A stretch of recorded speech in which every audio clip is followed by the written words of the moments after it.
Hello student, how are you? Okay, fine. तो आज मैं आपके लिए एक बहुत ही अच्छा टॉपिक लेकर आया हूँ और उसका नाम है आयोनाइजेशन पोटेंशियल, आयनन विभव। और टाइमली अगर हो सका तो मैं आज आपको इलेक्ट्रॉन एफिनिटी, इलेक्ट्रॉन बंधुता के रूप में भी आपको आज क्लियर करने जा रहा हूँ। और देखो, ये टॉपिक ऐसा है कि आपका 11, 12 BSc एंड कंप्लीशन अगर आपने मन से सुना तो आपका कॉन्सेप्ट निश्चित रूप से क्लियर होने वाला है। तो आप इसको अच्छे से जानने की कोशिश कीजिए कि सबसे पहले मैं आपको बताऊंगा आयनन विभव, आयोनाइजेशन एंथैल्पी। देखिए, इसके लिए पीरियोडिक टेबल में आपको कम से कम एटम की एक बेसिक नेचर के बारे में आपको आइडिया होना चाहिए। अब बेसिक नेचर क्या है कि आपने 10th से ये जाना होगा कि अगर कोई भी एटम इलेक्ट्रॉन को गेन करेगा तो उस पर कैसा चार्ज आएगा, और अगर इलेक्ट्रॉन लूज करेगा तो उस पर कैसा चार्ज आएगा। तो ये आपने पढ़ रखा होगा। देखिए कि अगर मान लिया कोई ये एटम है और इससे ये इलेक्ट्रॉन लूज हो रहा है, माइनस इलेक्ट्रॉन, तब इसके ऊपर पॉजिटिव चार्ज आएगा। और अगर मान लिया कोई बी एटम है, ये इलेक्ट्रॉन को गेन कर रहा है तो इसके ऊपर नेगेटिव चार्ज आएगा। तो इससे आपको बेसिक ये क्लियर हुआ कि अगर इलेक्ट्रॉन लूज हो रहा है तो पॉजिटिव चार्ज आएगा, कैटायन बनेगा, और इलेक्ट्रॉन गेन हो रहा है देन नेगेटिव चार्ज आएगा। इसका मतलब क्या है कि केमिस्ट्री में बच्चा पार्टी इस इलेक्ट्रॉन का ही रोल है कि वैलेंस शेल में कोई भी एटम या तो इलेक्ट्रॉन को गेन करेगा और या उससे लूज करेगा। तो इससे बनने वाले जो मॉलिक्यूल हैं उसके नेचर को हम कैसे समझेंगे और यहाँ पर आयनन विभव का इससे क्या रिलेशन है। देखिए, आयनन विभव को मैं एक बहुत छोटे से पहले एग्जाम्पल से आपको बता रहा हूँ। जैसे मान लिया ये कोई हमारा गैसियस एटम है और इस एटम से मान लिया ये इसका सबसे बाहर वाला वैलेंस शेल है, और इस वैलेंस शेल से आपको ये लास्ट वाला इलेक्ट्रॉन निकालना है। अब मान लिया, देखिए जैसे मान लिया ये इलेक्ट्रॉन है, मैंने ये एक इलेक्ट्रॉन, ये जरा सी एनर्जी दी, इलेक्ट्रॉन निकल आया। तो सबसे लास्ट वाला इलेक्ट्रॉन निकालने के लिए जितनी मैंने एनर्जी दी वो इसका फर्स्ट आयोनाइजेशन एंथैल्पी कहलाएगा, प्रथम आयनन विभव। तो यहाँ पर इसकी डेफिनेशन भी आप ऐसे ही बताओगे कि the amount of energy which required to release the outer most electron means last electron, that is called ionization enthalpy of that atom. अब इसी को हम डिफाइन कर रहे हैं। देखिए आयनन विभव को कि जब किसी गैसीय परमाणु से किसी, मैं हिंदी इंग्लिश दोनों बता रहा हूं आपको, गैसीय परमाणु या एटम से, परमाणु या एटम से अंतिम इलेक्ट्रॉन, सबसे लास्ट वाला अंतिम इलेक्ट्रॉन निकालने के लिए, अंतिम इलेक्ट्रॉन निकालने के लिए जितनी ऊर्जा की आवश्यकता होती है, जितनी ऊर्जा की आवश्यकता होती है, ऊर्जा की आवश्यकता होती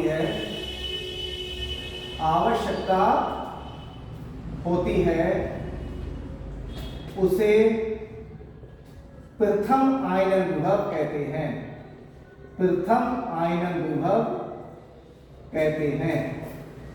इसे आप इंग्लिश में क्या कहोगे?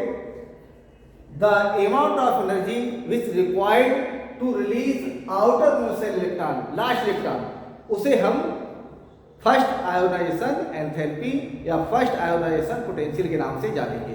तो यहाँ पर जैसे मान लिया ये एलिमेंट है ए, और इसके सबसे बाहर वाले इलेक्ट्रॉन को मान लिया यहाँ पर ये ए सोडियम है और सोडियम का एटॉमिक नंबर 11। अब 11 को हमने कॉन्फिगरेशन के रूप में 2, 8, 1।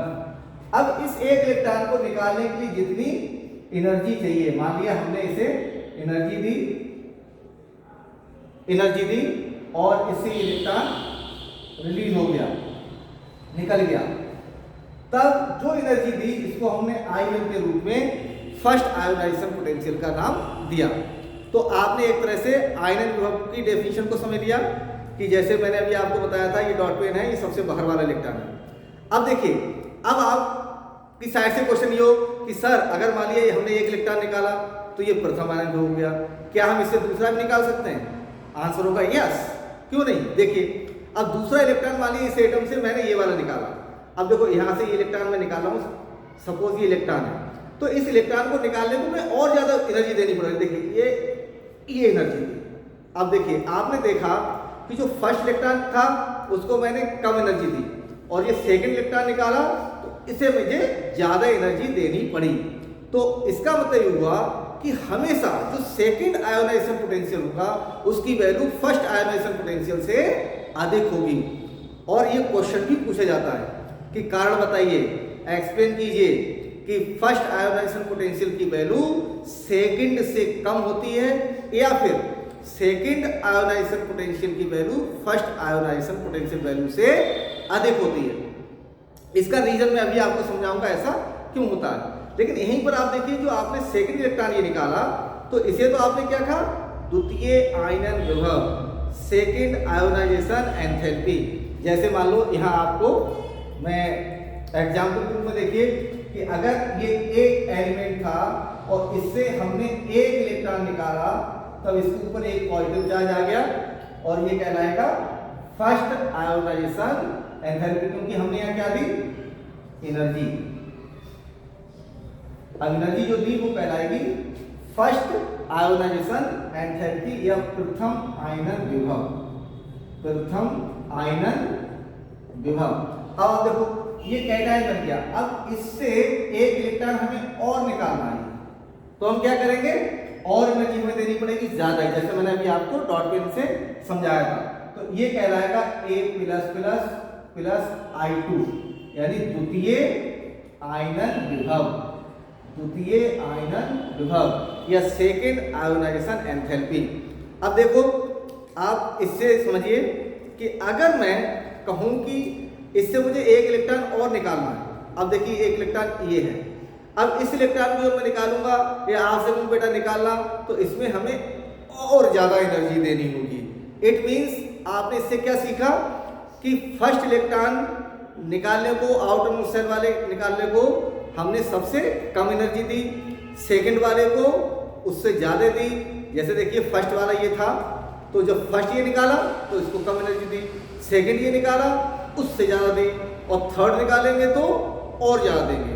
तो इससे एक बात क्लियर आपको समझ में आनी चाहिए कि फर्स्ट आयोनाइजेशन से वैल्यू ज़्यादा सेकंड की होती है, सेकंड से ज़्यादा थर्ड की होगी। तो आपने ये भी समझ लिया कि आयनन विभव क्या है कि किसी गैसीय एटम से हम सबसे बाहर वाला एक इलेक्ट्रॉन निकालेंगे और उसके लिए जितनी एनर्जी हमें चाहिए that will be the first ionization potential of that atom, उस परमाणु का प्रथम आयनन विभव होगा। और बच्चा पार्टी अगर हम दूसरा सेकंड लास्ट इलेक्ट्रॉन निकालेंगे तो द्वितीय हो जाएगा, ऐसे तीसरा निकालेंगे तो तीसरा हो जाएगा। तो आपको समझ आ गया होगा ये। ओके, अब देखिए इसको आप डेफिनेशन हो गई फर्स्ट सेकंड थर्ड आयनन विभव हो गया। अब आपसे ये भी पूछा जाता है कि भैया बताओ कि पीरियोडिक टेबल में इसका वेरिएशन क्या होता है। तो 1 मार्क्स में आपसे ऐसा क्वेश्चन पूछा जा सकता है या फिर आपको एक तरह से कॉन्सेप्ट ये क्लियर होना चाहिए कि when we goes in a period and in a group. अब मान लिया मैंने आपको आवर्त सारणी का एक सैंपल के रूप में इसको मैंने पीरियड टेबल मान लिया, ठीक। और इस पीरियड टेबल में आपसे ये कहा गया कि आपको ये पता होना चाहिए कि टॉप टू बॉटम ये जब ऊपर से नीचे आप जाओगे तो ये क्या कहलाता है, ग्रुप। क्या कहलाएगा, ग्रुप। हिंदी में कहेंगे इसे वर्ग, ठीक। और अगर हम लेफ्ट टू राइट जाएंगे, इधर से देखिए ये लेफ्ट टू राइट, तो ये हमारा कहलाएगा पीरियड। क्या कहलाएगा, पीरियड। हिंदी में कहेंगे इसे बच्चा पार्टी आवर्त, ठीक है। अब देखो आप से ये पूछा जा रहा है कि अगर हम ग्रुप में जाएंगे तो आयनन विभव की वैल्यू घटेगी या बढ़ेगी, डिक्रीज होगी या इंक्रीज होगी। तो कई बार बच्चे बुक से पढ़ने के बाद तुक्का लगाते हैं कि सर बढ़ती है, सर घटती है, नहीं नहीं सर इंक्रीज होगी। तो आपको तुक्का नहीं लगाना है। आपको क्या है कि पहले तो अगर आपको तुक्का के रूप में रटना है तो ग्रुप में हमेशा आयोनाइजेशन पोटेंशियल की वैल्यू डिक्रीज होगी, घटता है, डिक्रीज, और पीरियड में इंक्रीज। ये तो हो गई आपकी रटने वाली बात, मतलब यहाँ बढ़ता है और यहाँ पर घटता है। अब यहाँ पर ये जानिए कि ऐसा हुआ क्यों। ऐसा इसलिए होता है बच्चा पार्टी कि अगर मान लिया, देखिए ये एटम है और एटम का ये न्यूक्लियस है, तो यहाँ आप और समझिए, देखिए ये किसी एटम का न्यूक्लियस है और अगर मैं यहाँ पर देखिए ये वाला ये लास्ट इलेक्ट्रॉन में यहाँ से निकालूं तो न्यूक्लियस पर पॉजिटिव चार्ज, इलेक्ट्रॉन पर नेगेटिव। तो किसी भी एटम में जो न्यूक्लियस का लास्ट इलेक्ट्रॉन पर न्यूक्लियर फोर्स ऑफ अट्रैक्शन होता है तो वो अपनी ओर आकर्षित करता रहता है। अब इस इलेक्ट्रॉन को लास्ट इलेक्ट्रॉन सबसे दूर होगा, तो जब मैं इसे निकालूंगा तो मुझे एनर्जी कम देनी होगी, एनर्जी कम देनी होगी। और अगर मान लिया मैं और न्यूक्लियस के पास आऊंगा तो मुझे और एक्स्ट्रा एनर्जी देनी होगी, मैं थोड़ा और पास आ गया तो मुझे और ज्यादा एनर्जी देनी होगी। तो हम जैसे जैसे न्यूक्लियस के पास जाएंगे और उस इलेक्ट्रॉन को निकालेंगे तो न्यूक्लियस का फोर्स ऑफ अट्रैक्शन उस पर ज्यादा होगा। अब ग्रुप में क्या होता है, आप कहोगे सर फिर ग्रुप में कैसे घटता है? तो जब हम ग्रुप में जाते हैं तो नंबर ऑफ सेल बढ़ती जाती है। जैसे आप देखिए, आपको मैंने पिछले क्लास में ये लर्न कराया था कि जैसे मान लिया नेपाल असली सबकी बिल्ली, तो ये ग्रुप हो गया फिफ्थ ग्रुप हो गया। अब इसमें देखिए एटॉमिक नंबर 7, 15, 33, 51, 83 ये। अब आप देख रहे हैं कि एटॉमिक नंबर कितना तेजी से रैपिडली इंक्रीज कर रहा है। उससे क्या होता है कि नंबर ऑफ सेल बढ़ती जाती है, कोशों की संख्या बढ़ती जाती है। तो जब कोशों की संख्या बढ़ती जाएगी मींस एटॉमिक साइज बढ़ रहा है। जब एटॉमिक साइज बढ़ेगा तो न्यूक्लियस से लास्ट इलेक्ट्रॉन की जो डिस्टेंस है वो ज्यादा हो जाएगी, जिससे न्यूक्लियस का फोर्स ऑफ अट्रैक्शन बच्चा पार्टी उस पर कम हो जाएगा। अब आप सपोज कीजिए, मान लो मैं यहाँ से पढ़ा रहा हूँ और कोई बच्चा मेरे से बहुत दूर बैठा है, तो उस दूर वाले बच्चे को तो कोई भी कहेगा कि भाई चल कहाँ इतनी दूर बैठा है, बोले नहीं सर देख रहे हैं, तो सर कहाँ उस बच्चे को रोक पाएंगे।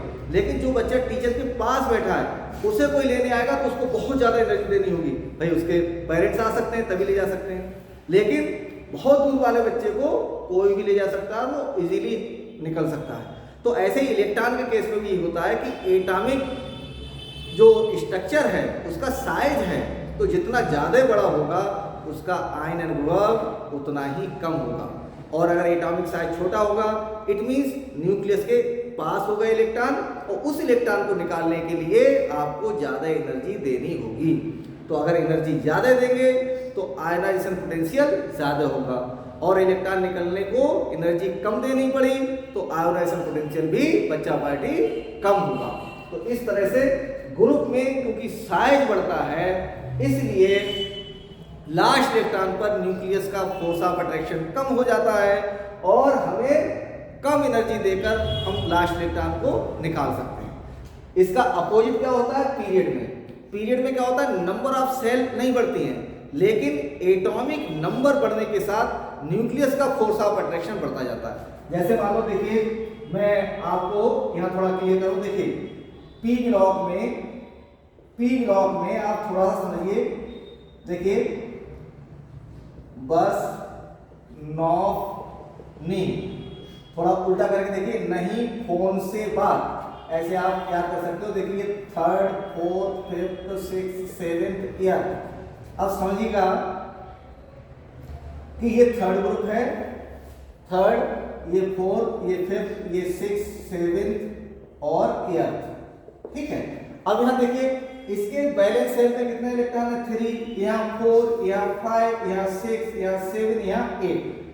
तो इलेक्ट्रॉनिक कॉन्फ़िगरेशन भी आयोनाइजेशन पोटेंशियल को इफेक्ट करता है। तो आपसे अलग से ये भी पूछा जा सकता है कि कौन से ऐसे फैक्टर हैं जो आयोनाइजेशन पोटेंशियल वैल्यू को इफेक्ट करते हैं। तो उसमें एक इलेक्ट्रॉनिक कॉन्फ़िगरेशन कैसे, देखिए यहाँ पर स्टेबल होगा इनर्ट गैस का, यहाँ से इलेक्ट्रॉन निकालना कठिन होगा क्योंकि ऑक्टेट कंप्लीट करने को इसे एक चाहिए, लेकिन यहाँ इसके आउटर सेल में 3 इलेक्ट्रॉन, ऑक्टेट से बहुत दूर है तो यहाँ से इलेक्ट्रॉन इजीली निकल सकता है। तो एक तरह से हमारा इलेक्ट्रॉनिक कॉन्फ़िगरेशन, इलेक्ट्रॉनिक विन्यास इस बात को इफेक्ट करेगा कि उसका आयनन विभव किसी एटम का कम होगा या ज़्यादा होगा। अगर इलेक्ट्रॉनिक कॉन्फ़िगरेशन स्टेबल होगा दैट मीन्स हमें उससे इलेक्ट्रॉन को निकालने के लिए ज़्यादा एनर्जी चाहिए, और अगर स्टेबल नहीं होगा तो या कम होगा तो हमें एनर्जी कम देनी होगी। इससे आप समझ सकते हो। दूसरा पॉइंट क्या है कि अगर न्यूक्लियस का फोर्स ऑफ अट्रैक्शन ज़्यादा होगा तो हमें एनर्जी ज़्यादा देनी होगी, और अगर ज़्यादा कम होगा जब एटॉमिक साइज। तो आपका एक पॉइंट ये हो गया कि अगर एटॉमिक साइज छोटा है तो आयनन विभव का मान अधिक होगा, और अगर एटॉमिक साइज कितना बढ़ता जाएगा तो इसका मतलब क्या होगा कि आयनन विभव की वैल्यू डिक्रीज होती जाएगी। तो ग्रुप में इसीलिए डिक्रीज होती है, पीरियड में इंक्रीज। तो यहाँ आप देख सकते हैं आयनन विभव, आयनन विभव। तो याद कर लेंगे ग्रुप में घट रहा है और पीरियड में बढ़ रहा है, क्योंकि इसमें नंबर ऑफ सेल बढ़ रहे हैं। अब यहाँ एक चीज आपसे बड़ा इंपॉर्टेंट क्वेश्चन, और यहाँ तक कि कंपटीशन में भी आता है ये वाला क्वेश्चन। देखिए कि उन्होंने ये एलिमेंट्स दे दिए B C N O F N E, इनमें से मान लिया कोई से 4 दे दिए, मैं इन 4 को ले रहा हूँ, ठीक है, ये वाले 4, ये बी सी एन ओ। अब बच्चा पार्टी ध्यान देना, इसका बोरान का एटॉमिक नंबर 5, इसका 6, 7 और 8।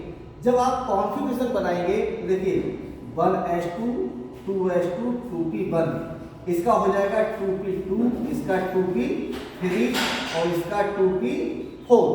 तो आप एक चीज देखिए कि आयनन विभव को देखिए p में मैक्सिमम 6 इलेक्ट्रॉन हो सकते हैं, तो यहाँ p में कितना है 3 इलेक्ट्रॉन। इसका मतलब क्या हुआ, इसका कॉन्फ़िगरेशन हाफ फिल्ड है और इनके पार्शियली फिल्ड है, इसका इसका और इसका। तो यहाँ आप क्या कहोगे कि we know that half filled and fully filled orbitals are more stable. मतलब याद रखिए बच्चा पार्टी कि अगर p का 3, इसका मतलब हाफ फिल्ड है, उसका अर्ध विन्यास है, और अगर ये p6 होता तो कंप्लीटली फिल्ड होता। तो या तो इनर्ट का ऐसा कॉन्फ़िगरेशन हो, या हाफ फिल्ड हो, या फुल फिल्ड हो। तो अगर इससे इलेक्ट्रॉन आप निकालोगे तो आपको एनर्जी ज्यादा देनी होगी। तो यहाँ पर देखिए एक्सेप्शन के रूप में हमने कहा कि पीरियड में क्या हो रहा है, इंक्रीज हो रहा है, लेकिन यहाँ पर क्या है देखिए बी से ज्यादा होगा सी का, सी से ज्यादा होगा एन का, लेकिन ओ से ज्यादा होगा एन का। अब देखिए बढ़ना चाहिए उसके अकॉर्डिंग ऑक्सीजन का, लेकिन नाइट्रोजन का ऑक्सीजन से भी आयनन विभव अधिक होता है। तो इस पर बहुत इंपॉर्टेंट क्वेश्चन है, ये बनता है कि बताइए कि नाइट्रोजन का आयोनाइजेशन पोटेंशियल ऑक्सीजन से ज्यादा क्यों होता है। तो आपको बहुत ज्यादा डिटेल में न जाकर इतनी सी बात याद रखनी है, due to half filled configuration. और आपको ये बता देना है कि we know that half filled and full filled orbitals are more stable in comparison to partially filled orbital. मतलब आंशिक रूप से भरे हुए जो ऑर्बिटल्स होते हैं उनकी तुलना में ये हाफ फिल्ड और फुल फिल्ड ऑर्बिटल्स अधिक स्थायी होते हैं, अधिक स्टेबल होते हैं। इसलिए इनसे जब इलेक्ट्रॉन हम निकालेंगे तो एनर्जी ज्यादा देनी होगी। तो इस तरह से ये आयनन विभव को आपने अभी जो सुना, और अगर किसी तरह का कोई डाउट हो तो आप मुझसे नेक्स्ट सेशन में कहीं पूछ सकते हैं, और नहीं तो ये क्वेश्चंस और उसकी डेफिनेशन और ग्रुप में और पीरियड में इसका कैसे वेरिएशन होता है ये आपको अच्छे से क्लियर हो गया होगा। और ये भी आपको समझ में आ जाना चाहिए आज कि इसके कौन कौन से ऐसे फैक्टर्स हैं, जैसे मैंने बताया था atomic size, electronic configuration and effective nuclear charge, क्योंकि अगर चार्ज ज़्यादा होगा न्यूक्लियस का। और हाँ एक चीज़ और बता दूँ मैं बच्चा पार्टी कि इसमें जैसे मान लिया किसी एटम का एटॉमिक नंबर बहुत ज़्यादा है, तो उसकी इनर सेल में मान लीजिए बहुत सारे इलेक्ट्रॉन हो गए, ये इनर सेल है कोई और इसमें बहुत सारे इलेक्ट्रॉन, तो समझने की कोशिश कीजिए। और ये अलग से एक क्वेश्चन आता है कि अगर ये इनर सेल है और ये न्यूक्लियस है और इधर ये कोई इलेक्ट्रॉन है, ये इलेक्ट्रॉन है, तो न्यूक्लियस और इलेक्ट्रॉन के बीच में जो इनर सेल के इलेक्ट्रॉन है जो कि नंबर ऑफ इलेक्ट्रॉन बहुत ज्यादा है, दे एक्ट एज शील्ड, मतलब पर्दे की तरह काम करते, एक बाल की तरह, दीवार की तरह। तो न्यूक्लियस का फोर्स ऑफ अट्रैक्शन इस पर कम हो जाता है। तो इसलिए जो शील्डिंग इफेक्ट है उसको आप कहोगे कि शील्डिंग इफेक्ट की वजह से न्यूक्लियस का force of attraction last electron पर कम हो जाता है, तो इसलिए ये भी आयनन विभव को प्रभावित करता है।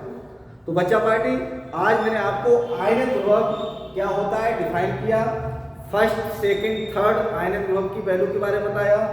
फर्स्ट वैल्यू देखिए, I1 का मान हमेशा I2 से कम होगा, उसके बाद I3, but there are some exception.